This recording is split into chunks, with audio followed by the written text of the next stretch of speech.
Voor eerst wil ik iedereen bedanken voor in het hotel plaatsnemen.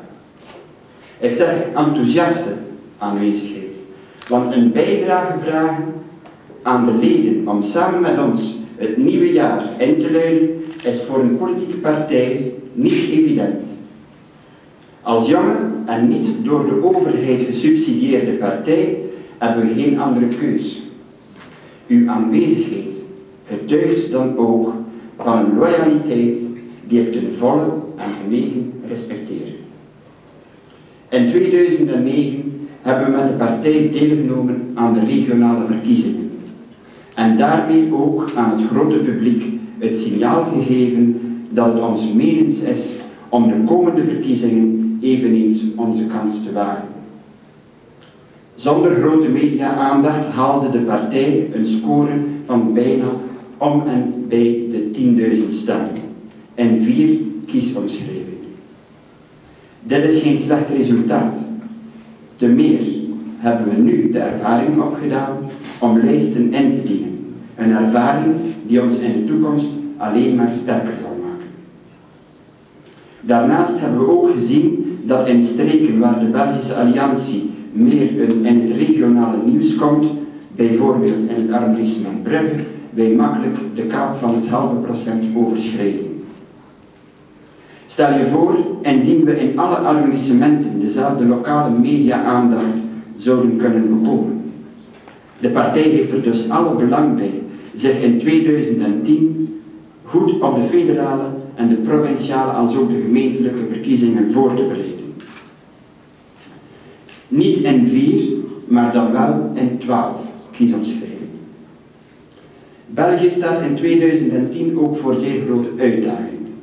De Belgische Alliantie is helaas momenteel onmachtig om in de verschillende regeringen van het land zijn programma op te dringen wat betreft de aanpak van de crisis, de werkloosheid, de schandalige besparingen binnen ons Belgisch leger, de op ons afstormende vergrijzing, betreft de milieuproblematiek en de razende ontwikkeling van de angstaanjagende generatieconflicten.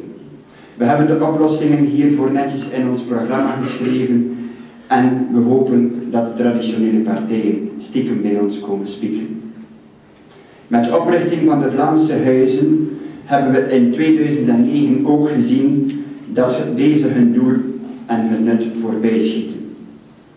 We hebben tevens gezien dat deze Vlaamse huizen niet gespaard blijven van schandalen en zij eigenlijk een peperduur instrument zijn geworden van een handvol Vlaamse nationalisten die er zichzelf mee op de kosten van de belastingsbetaler in de kijker willen werken.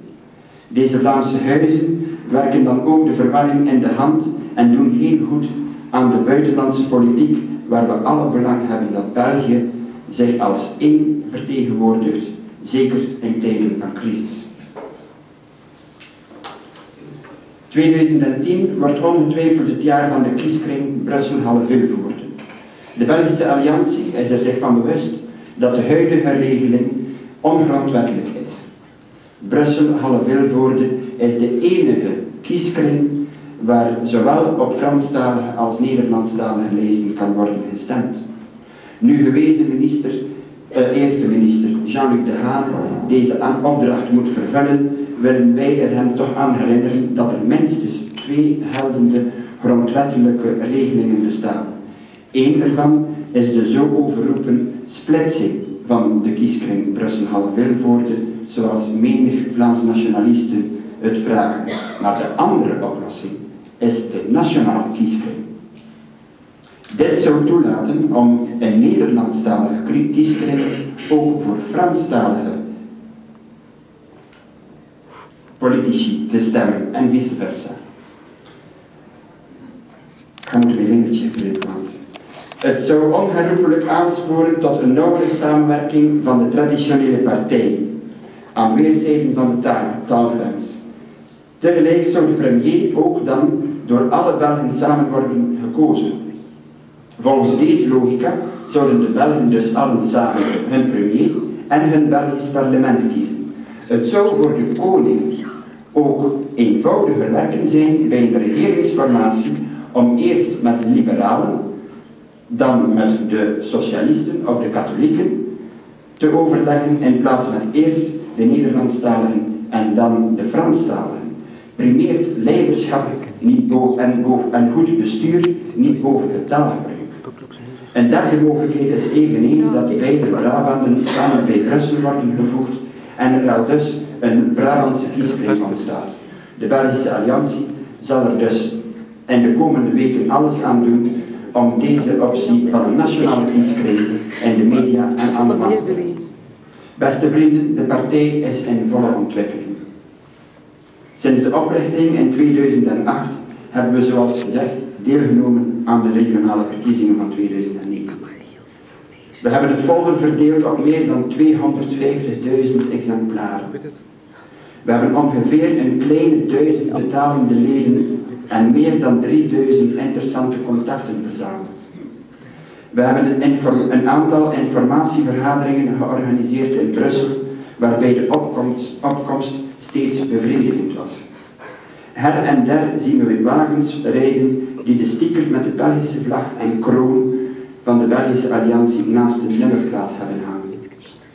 U kunt vrijblijvend ook onze gadgets bewonderen en aanschaffen in het winkeltje naast de ingang, want indien de media ons niet promoot, dan moeten we hetzelfde doen. Maar in 2010 gaan we nog verder. Een partij kan niet groeien als ze niet wordt gedragen door een basis. Daarom is de oprichting van de provinciale en gemeentelijke afdelingen zo belangrijk. Dit laat ons toe om 12 provinciale lijsttrekkers te profileren in de lokale media. We zoeken dan nog altijd een aantal gemotiveerde medewerkers en kandidaten die zich in hun provincie willen bekendmaken en de geest van de Belgische Alliantie willen helpen uitdragen. Zelf heb ik daarom besloten om de functie van nationaal voorzitter van de Belgische Alliantie als vakant te verklaren en dat vanaf morgen. Volgens de statuten zal op de algemene vergadering eind februari 2010 een nieuwe nationale voorzitter worden aangeduid. Ieder betalend lid is dus vrij zijn kandidatuur hiervoor in te dienen bij de voorzitter van de statutaire commissie. Beste vrienden, ik weet dat deze laatste mededeling voor sommigen als een verrassing kan aankomen. Toch wil ik bij deze beslissing toch even verduidelijken dat voor mij persoonlijk het belang en de vooruitgang van de partij primeert op mijn interpersoonlijke belangen. Ik heb de partij ruim 2 jaar geleid en we zijn erin geslaagd om een gezonde basis te creëren en een structuur van de partij uit te tekenen. Binnen ons ledenbestand hebben we ook gezien dat er mensen met een grotere ervaring zich hebben aangemeld die de partij zouden kunnen verruimen. Ikzelf zal dan de West-Vlaamse provincie en uiteraard ook de Nationale Statutaire Commissie voor mijn rekening nemen en hierbij ook mijn beslissing een kans geven. Voor meer België, voor respect en voor optimisme wens ik u een gelukkig 2010. Ik dank u voor uw welwillende